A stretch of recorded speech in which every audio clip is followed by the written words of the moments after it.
ታዲያ በዝምታ በስውር መፈጸሙ ካልቀረ ለምን ቅዱስ ገብርኤል እንዲያ በስርዓት ፈለገ? አይሁድ እንዳይደነግጡ የተጨነቀ እግዚአብሔር እናቱን ማስደንገጥ ነበረበት። እየታገለ እየተዋጋ አትነግርም እያለ ትግል ገጠማ ዲያብሎስ። በመጨረሻው ዘመን ስለ ሕዝብ ልጆች የሚቆመው ታላቁ አለቃ ሚካኤል ሲመጣ አታስፈልገኝም ትለዋለህን? እግዚአብሔር የትኛውንም ስራ ከሰራ እመኑኝ እንዲጠቅመን አድርጎ ነው የሚሰራው። የእግዚአብሔርን ቃል ማያውቅ ትውልድ፣ የረከሰ ትውልድ፣ ይቅርታ አድርጉልኝ፣ ጸጋ እግዚአብሔር የተለየው ከመንፈስ እግዚአብሔር የራቀ የእግዚአብሔር ቃል አጥንትንና ጅልማትን እስኪቆርጥ ድረስ ኃይል አለው፣ ያስተካክለናል። ወገኖች እግዚአብሔር ይሄን ስንከላከል እንድንኖር አላደረገን። ምንድነው? እናስተምር፣ እንማር፣ በሃይማኖት እንጽና፣ ንቅና። በቃ አለቀ።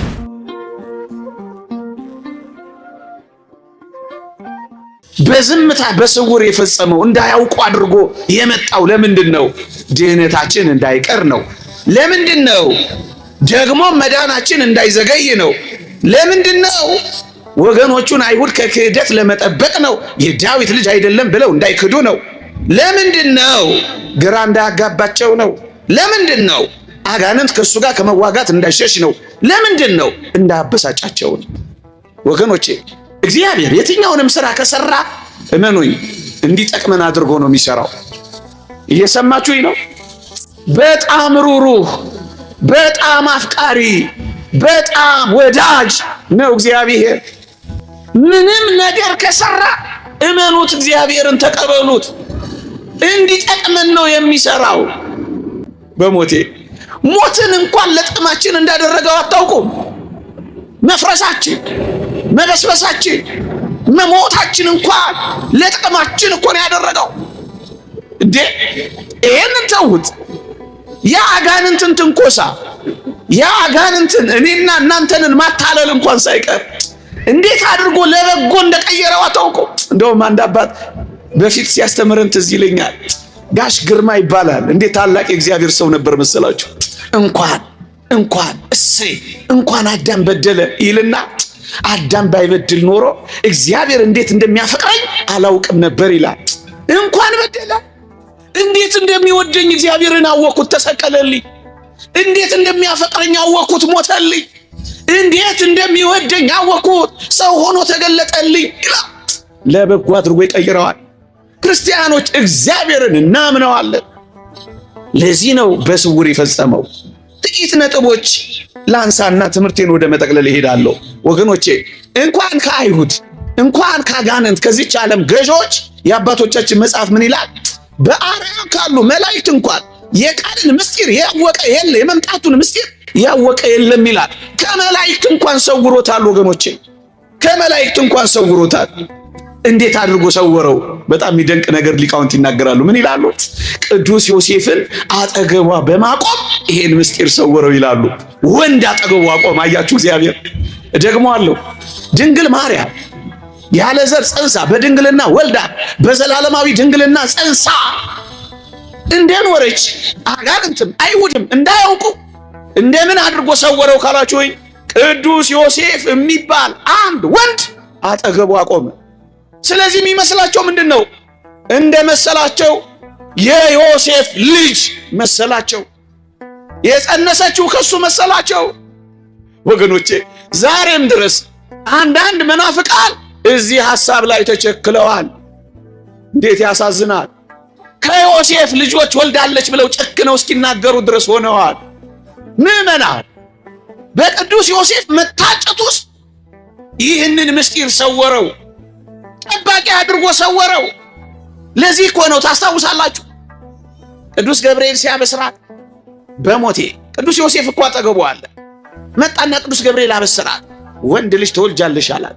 ከዚያስ ወንድ ስለማላውቅ ይህ እንዴት ይሆናል አለቻ። በሞቴ ስሙኝ ትወልጃለሽ ሲላት እጮኛ አጠገባ አለ። እውነትም ለተባለው ግብር ከሆነ አንዳንዶች እንደሚሉት ከዮሴፍ ነው ብትል ወይም ወንድ ስላለ የታወቀ ነው። የታጨች ሴት ማግባት ማይገባች ሴት መጽነስ፣ የጸነሰች ሴት መውለዷ ማይቀር ነው። ይህ እግዚአብሔር ፈቃድ ከሆነ ትወልጃለሽ ሲላት ወንድ ስለማላውቅ ይህ እንዴት ይሆናል የሚለው ቁርጠኛ ንግግሯ፣ ቁርጠኛ ህሊናዋን ብጻት መግባቷል ብቸኛ ሆኗ መኖሯል አጠገቧ የተቀመጠው ቅዱስ ዮሴፍ ለሌላ ጉዳይ አለመሆኑን መናፍቃን እንደሚሉት አያስታውቅም። እዚያ ውስጥ ሰወረው እግዚአብሔር ቅዱስ ዮሴፍን አጠገቡ አስቀመጠና ሰወረው፣ በዝምታ ፈጸመው፣ እንዳያውቁት አደረገው። እንዴት ይውገሯት ወንዳላ ሰወረው። አይ እግዚአብሔር ሰወረው። እንዴት ይደንቃል ወገኖች። ሲጠራጠር አጋንንት ቢጠራጠሩ ኖሮ ምን ያደርጉ ነበር? አንድ ነጥብ ልጨምርላችሁ። አጋንንት የተጸነሰው ጽንስ የባህሪ አምላክ መሆኑን ቢያውቁ ምን ያደርጉ ነበር ካላችሁ ወይ ላስታውሳችሁ። የተወለደው የአይሁድ ንጉሥ ወዴት አለ እያሉ ሰብአ ሰገል ሲመጡ ሄሮድስ ደነገጠና 2 ዓመትና ከዛ በታች የሆኑትን ሕፃናት አስፈጀላችሁ። ንጉሥ ተወልዷል እንዴ አለና አስፈጀ።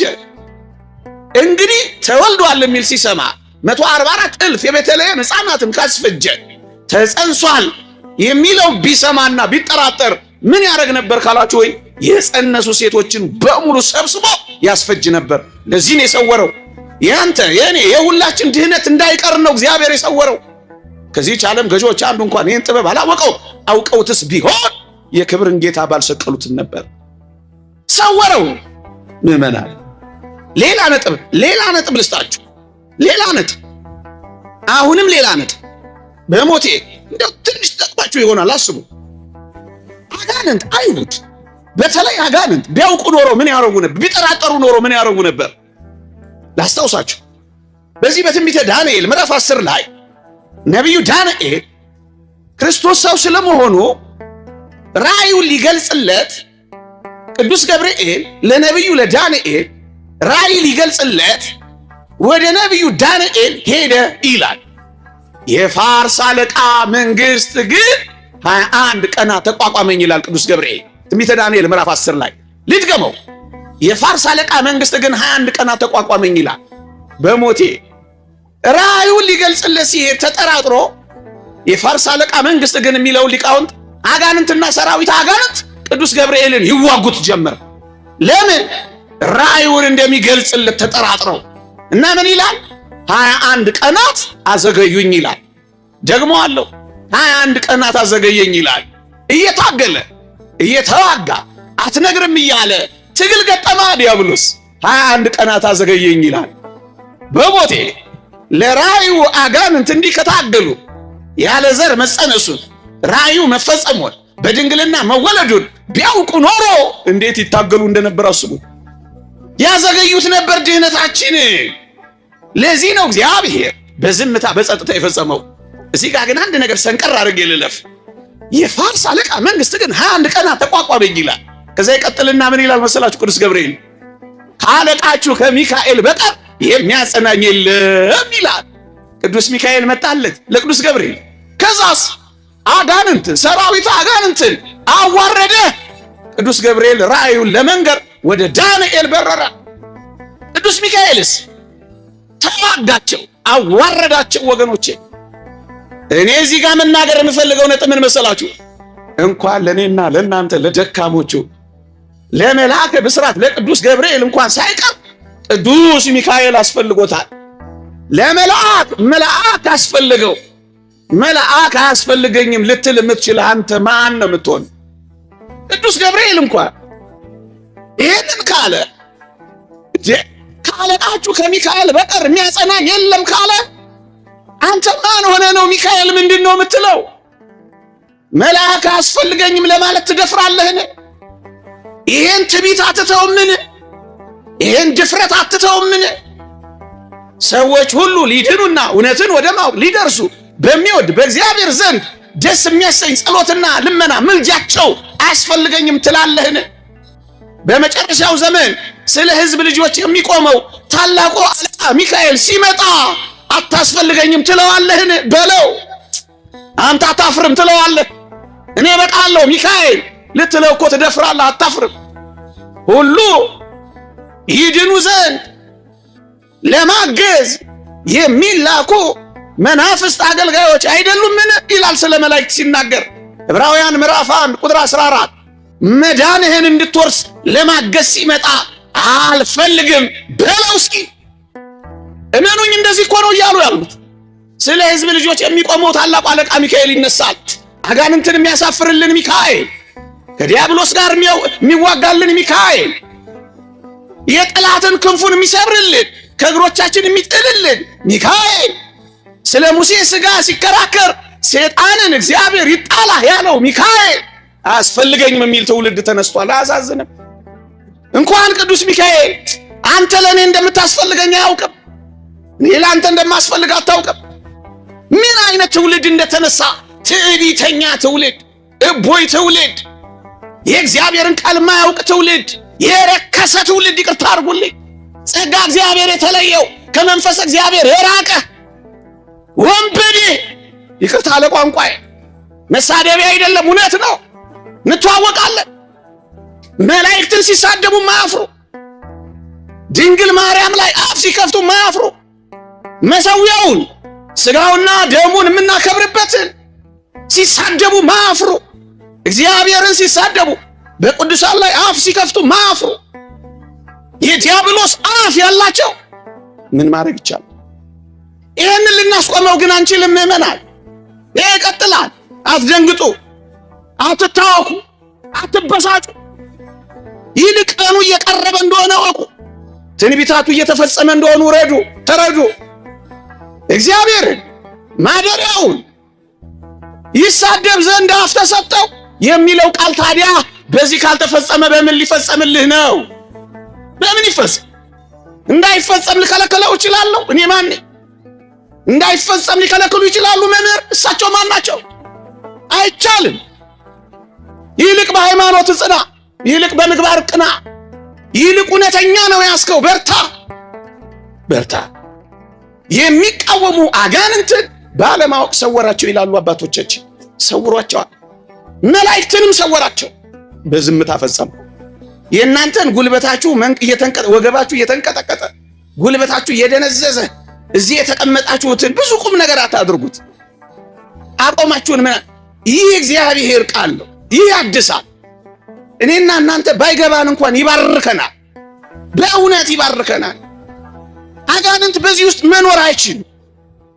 ያነጻናል የእግዚአብሔር ቃል። ባትሰሙት እንኳን ባትረዱት እንኳን ግድ የላችሁም። ጥቂት ታገሳችሁ መስማት ጥሩ ነው በጣም። የእግዚአብሔር ቃል አጥንትንና ጅልማትን እስኪቆርጥ ድረስ ኃይል አለው፣ ያስተካክለናል ወገኖቼ። ታዲያ ከሰወረ ካልቀረ እችን ሳልናገር መሄድ ስለሌለብኝ ነው። ታዲያ በዝምታ በስውር መፈጸሙ ካልቀረ ለምን ቅዱስ ገብርኤል እንዲያበስራት ፈለገ? ለምን ቅዱስ ገብርኤል እንዲያበስር ተላከ? አንድ ከሰወረው ካልቀረ አካላዊ ቃል ዝም ብሎ መጥቶ አይጸነስም ነበረ? ያለ ማብሰር ማደር አይችልም ነበረ? ይችላል። ታዲያ ለምን እንዲያበስር አደረገው ካላችሁኝ 3 ነጥቦች ልጥቀስ፣ ከዛ ወደ ማሰሪያዬ ልንደርደር። በጣም ይጠቅማችኋል። ስሙኝ። አንደኛ፣ በነካ እጁ በስውር ለምን አያደርገው? ለምን ቅዱስ ገብርኤል እንዲያውቆን? ለምን ቅዱስ ገብርኤል እንዲያበስራት ፈለገ? እንዲሁ አያደርገውም ነበር? ምርጥ ጥያቄ ነው። በጣም ረቂቃን የሆኑ ሊቃውንት 3 ምክንያቶችን ያቀርባሉ። እንዲህ ይላሉ። አንደኛ፣ ድንግል ማርያም ያለ ጋብቻ ያለ ሩካቤ እንዲሁ እንደጸነሰች አይታ እንዳትደነግጥ ስለፈለገ ነው ይላሉ። ወዳጆቼ፣ ወገኖቼ፣ አካላዊ ቃል ኢየሱስ ክርስቶስ ያለ ማብሰር ያለ ብስራት ያለ መንገድ እንዲሁ መጥቶ ቢጸነስ ኖሮ ሆዷ ሲገፋ ቅድስት ድንግል ማርያም ምን ትሆናለች? እንዴ ታምሜ ነው፣ ደዌ መቶብኝ ነው፣ አጋንንት ተተናፍሰውኝ ነው ብላ ትደነግጥ ነበር። አይሁድ እንዳይደነግጡ የተጨነቀ እግዚአብሔር እናቱን ማስደንገጥ ነበረበት? በፍጹም። ስለዚህ ማብሰር ነበረበት። አንደኛ። ሁለተኛ በድንግልና የምትጸንሰው ማን መሆኑን ማወቅ አለባት። ዋጋ ትከፍላለች። ለምን ዋጋ እንደምትከፍል ማወቅ አለባት። በረሃ ለበረሃ ትንከራተታለች። በነፍሷ ሰይፍ ያልፋል። ጽኑ እንባም ታፈሳለች። የአሸዋው ግለት ይበላታል፣ የአይሁድ ፊት ያቃጥላታል። እኔ የሚያሳዝነኝ የአይሁድ ፊት ብቻ አይደለም፣ የዚህ ዘመን የመናፍቃን አፍና ፊት እንዴት ይበላት የሆነችን ቅድስት ድንግል ማርያም። ምራቃቸው አይገርምም? እስኪ ያንተ እናት ፎቶ ላይ እስኪ ምራቅ ልትፋ ዝም ትለኛለህ? እረ ነው። ምናልባት አመው ሊሆን እንደሚችል ግን እጠረጥራለሁ። መቼም ጤነኛ እንደዚህ አደረገ። አሁን የኔን ፎቶ ትረግጠዋለህ? እዛ እኮ በጥንቱ ታሪክ እኮ ንጉሱ እንደዚህ ስዕል ሲያቃልል አንድ አባት አነሳና አሉ የንጉሱን ፎቶ ጣለና ረገጠው አሉ። ባለሟሎቹ እንዴት ነው የንጉሱን ፎቶ የምትረግጠው ብለው አነቁት።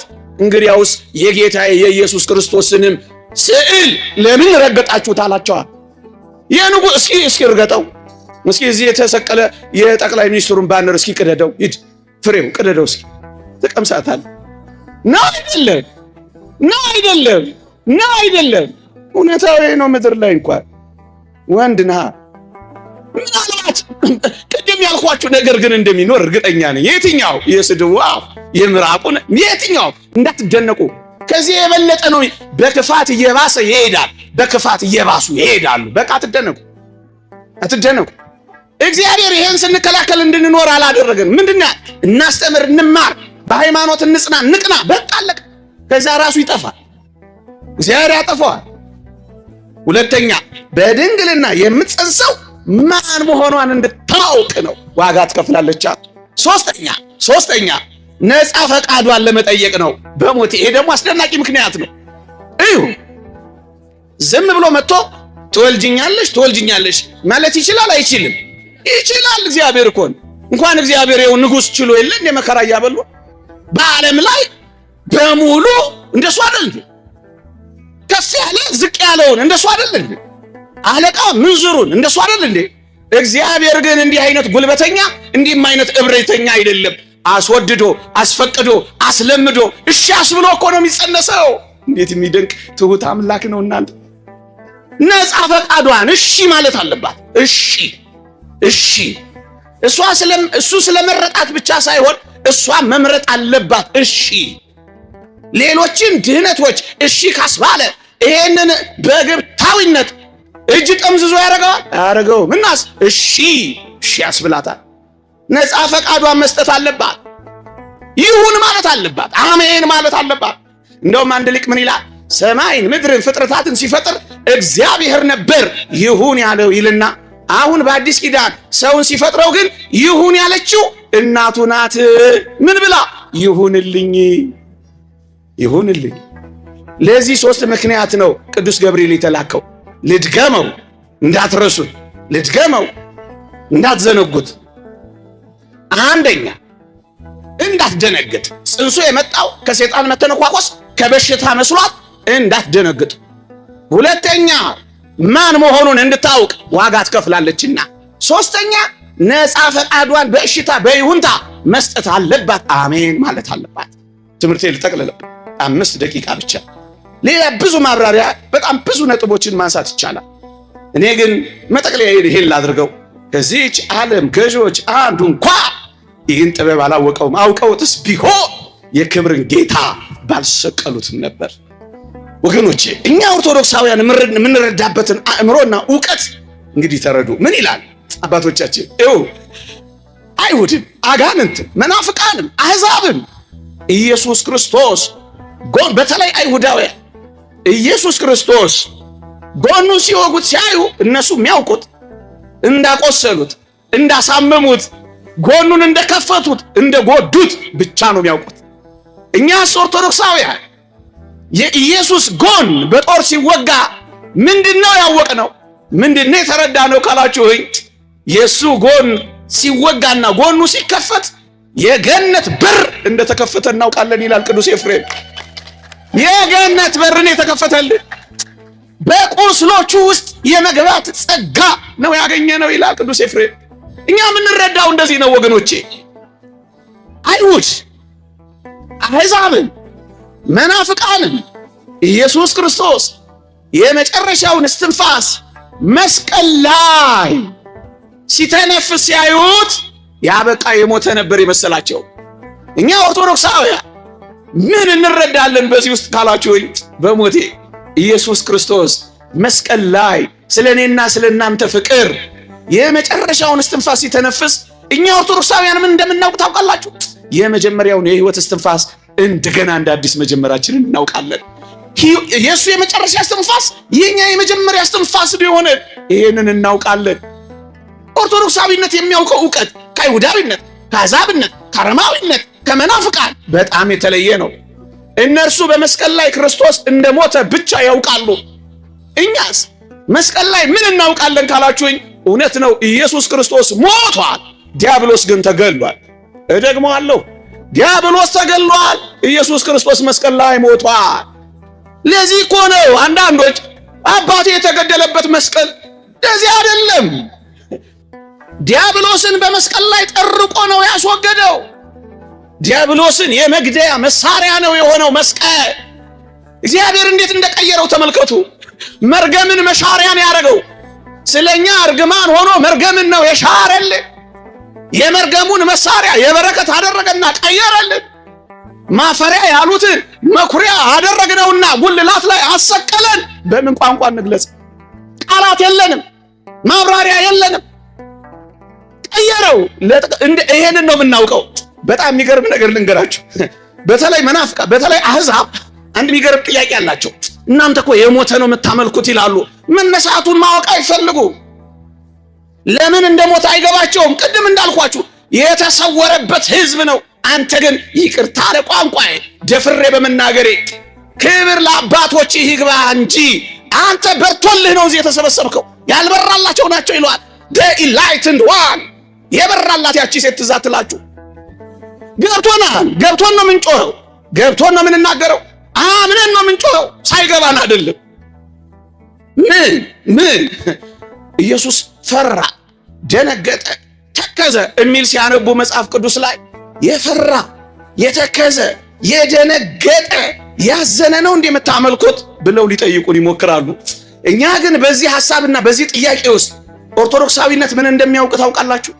እሱ በመፍራቱ ፍርሃታችንን እንዳስወገደ እናውቃለን። እሱ በመደንገጡ የዘላለም ድንጋጤያችንን እንዳስወገደልን እናውቃለን። እሱ በማዘኑ ሐዘናችንን እንዳጠፋልን እናውቃለን። ይሄ ምን ማለት መሰለ? ክርስቶስ የሥጋን ሕማማት ተቀብሎ ሕማማተ ሥጋ የሥጋን ሕማም ተቀብሏል። ካሳ ክሶልናል።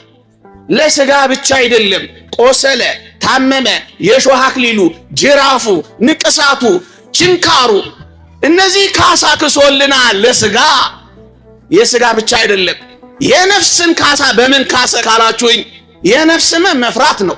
የነፍስ ሕመም መደንገጥ ነው። የነፍስ ሕመም መተከዝ ነው። የነፍስን ካሳ ክሷል። አዎ። እንዴት ሆኖ? ታመማ፣ ማን ነው ደግ፣ አዘና፣ ፈራ፣ ደነገጣ፣ ተከዛ። ይህንን አሕዛብ አይረዱትም። እኛስ የነፍስም የሥጋን ካሳ እንደካሰ እናውቃለን። ፍርሃታችንን እንዳራቀ እንረዳለን። ርሁቅ አንተም ርሁቃን በስዋሬከ በመሰወርህ ከራቁት የራቅ ነው ይላል ሊቁ። በመሰወሩ ከራቁት የራቀ ነው እግዚአብሔር። ወታለጽቆሙ ለርሁቃን በምህረትከ በምህረትህ ግን የራቁትን ታቀርባለህ ይላል ሊቁ። ከራቅ የእግዚአብሔር ሥራ ይርቅብሃል ወገኔ። አይሁድ፣ በተለይ አይሁድ ሊቀ ካህኑ ልብሱን ሲቀድ እንደተቆጣ፣ እንደተበሳጨ፣ እንደተናደደ ነበር የሚገልጠው። ወገኖቼ ልብ በሉ። የኦሪቱ ሊቀ ካህናት ልብሱን ሲቀድ በክርስቶስ ላይ መበሳጨቱን ነው የሚገልጥ የነበረው። እኛ ግን ክርስቶስ ልብሱን እንዳልቀደደ ስናይ፣ ያኛው ልብሱን በመቅደዱ ክህነቱ እንዳለፈች እንደተሻረች፣ ይሄኛው ግን ልብሱን ባለመቅደዱ ምክንያት ክርስቶስ ባለመቀደዱ ምክንያት ክህነቱ እንዳላለፈች እንረዳለን። ክህነቱ እንዳልተሻረች እንረዳለን። ባጭሩ እኛ አውቀነዋል። ክርስቶስ የእግዚአብሔር ልጅ የባህሪ አምላክ መሆኑን ተረድተነዋል። ከዚህች ዓለም ገዢዎች አይሁድ፣ መናፍቃ፣ አጋንንት ይህን ጥበብ አላወቁትም።